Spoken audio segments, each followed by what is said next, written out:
Hello guys, welcome back at Gaming Boulevard. Today we're doing a video review on Yoshi's new island for Nintendo 3DS.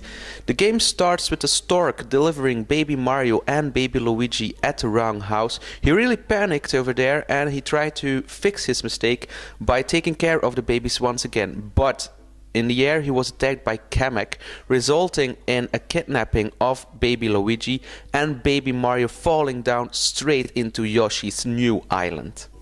That's why this game is called Yoshi's New Island, by the way. It takes place at a new island called Egg Island.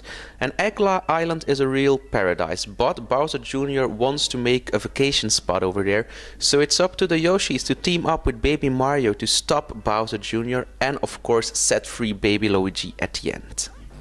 So basically that's it for the story. It's not a big or epic story, but to be honest to you guys, the game doesn't need a big or epic story. The game is all about the gameplay and of course the looks. As you can see on the footage, the game really looks innocent and cute, but combined with the music it really has a positive effect for the game. It really takes you to another place, it really takes you to the paradise-like island that is Egg Island. So aside of the story and the beautiful yet cute graphics, the most important part of the game is of course the gameplay.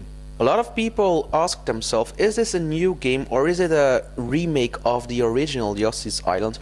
Well, it definitely is a new game. The game features new level design, new enemies, new type of eggs and new type of transformations for Yoshi.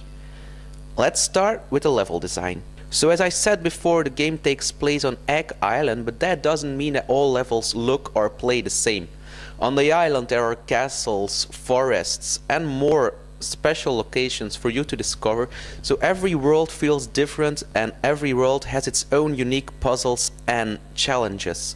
So what did remain the same is the way you play this game. It is still a platforming game featuring Yoshi. That means when you push the jump button, Yoshi will hover in the air, making it rather easy to time your jumps and landings.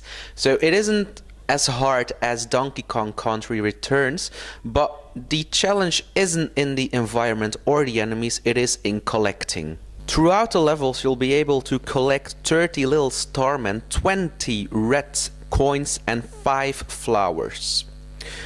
Those 3 items are hidden in each world, so it basically is a huge challenge to find everything you want to collect.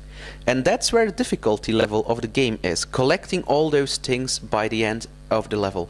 Unlike Mario games, these levels aren't based on time, so you have all the time in the world to discover every small corner, every hidden passage in the level, and we really recommend you all to do so. All levels have their own unique hidden rooms or extra enemies to gain the last starman or red coin or flower, so exploring the levels really is something you should do. Aside of the big exploration and the hover jumps, Yoshi still has 2 tricks to do. The first one is he can swallow enemies and transform them into eggs. Basically this system isn't new, but it still is crucial to transform your enemies into eggs, because you need those eggs to defeat other enemies or to open up hidden pathways. And there are 2 new type of eggs in this game, a giant egg and a giant metal egg.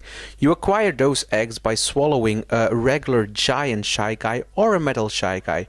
Or if you're lucky enough, you can find a really huge block in the level to acquire such a mega egg. What the mega egg does, it can destroy a new path for you, opening up a lot of collectabilities or new ways to reach the finish. The regular mega egg can be thrown just like any egg, so you can throw it up in the air and sideways, but take note, the metal egg, the giant metal egg, can only be thrown sideways, so you can't throw it up in the air. It also is a very heavy egg for Yoshi to carry, so when he enters the water carrying a giant metal egg, he will sink to the bottom.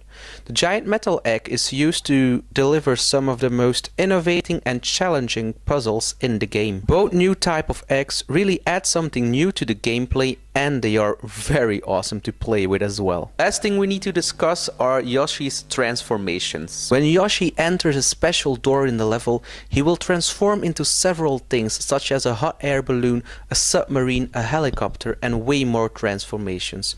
Those transformations can be considered as a motion control minigame in the level and offer the needed variation and innovation to the levels. So not all levels are normal regular ones. Some will need those mini games, those transformations to complete. Thanks to those transformations, the game never gets boring and stays fresh until the very end. So all in all, we can conclude that Yoshi's New Island really is a new and gorgeous game. It features enough innovations such as the new eggs, new type of enemies, gorgeous level design to feel as a new and fresh game, but we also know this game isn't for everyone. It's a bit too cute, a bit too easy for some, so that's why we give this game a solid 8 out of 10.